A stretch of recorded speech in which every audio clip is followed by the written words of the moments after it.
c'est l'hélicoptère du futur. En tout cas, ses concepteurs en sont persuadés. Et c'est vrai, regardez cette forme unique, on dirait un donut volant. Je vais monter à bord aux côtés de Marsupilami, c'est la mascotte, et de Jérôme. Vous êtes pilote et fondateur. Alors, faut attacher sa ceinture, bien sûr. Alors, qu'est-ce qu'il a de plus que son cousin? Qu'est-ce qu'il a de différent de son cousin l'hélicoptère? Là, alors, le gros avantage, vous allez voir, on va pouvoir discuter sans casque, on va pouvoir parler avec les personnes qui sont au sol. Il est extrêmement silencieux. Il est aussi très facile à piloter. Je vous le ferai piloter. Vous n'avez jamais piloté? Non. Ce sera une première.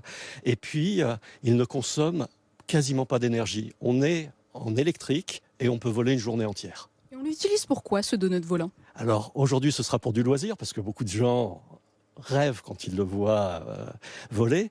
Mais à l'origine, il a été conçu pour faire du travail électrique. Et pour vous donner un exemple, travailler sur une ligne électrique, on va pouvoir, comme un oiseau, venir se poser sur une ligne électrique et intervenir sur une ligne électrique sans avoir besoin de la mettre au sol, comme ça se fait habituellement chez Enedis. Et pourquoi cette forme de donut? Alors moi, je pensais que tous les dirigeables ressemblaient à une banane volante. Mais vous ne trouvez pas que c'est joli déjà ? C'est très beau. Voilà, c'est une des premières raisons.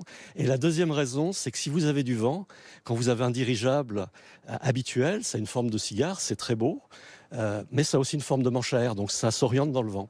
L'avantage là du donut, c'est que s'il y a un petit peu de vent, il ne va pas s'orienter dans le vent et on va pouvoir travailler facilement. Allez, vous allez me passer les manettes, on va décoller. Allez, oui, je suis bien attachée, tout est bon. Allez. Moteur.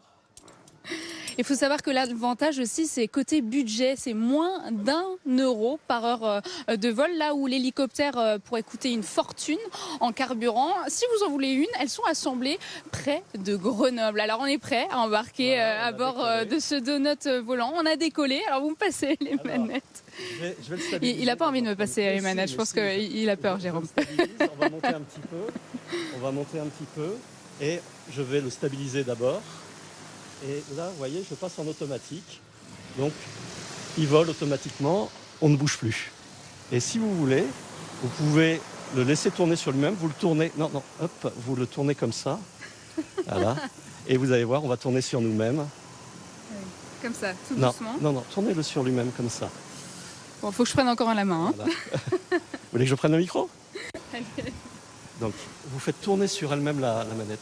Non, cherchez pas à la bouger. Vous la tournez comme ça. Voilà. Et on tourne sur nous-mêmes. Ah oui. Voilà, on tourne sur nous-mêmes. Atterrissage prévu vers 8 heures. Près de Limbin. Un petit peu avant, on n'est pas très rapide. C'est génial. Mais par les airs, on va y être. On va se retrouver, Noémie, dans une heure. Je vous propose de nous rejoindre à bord de ce donut. Voilà, C'est parti. elle est bien parti, dans les airs. À tout à l'heure.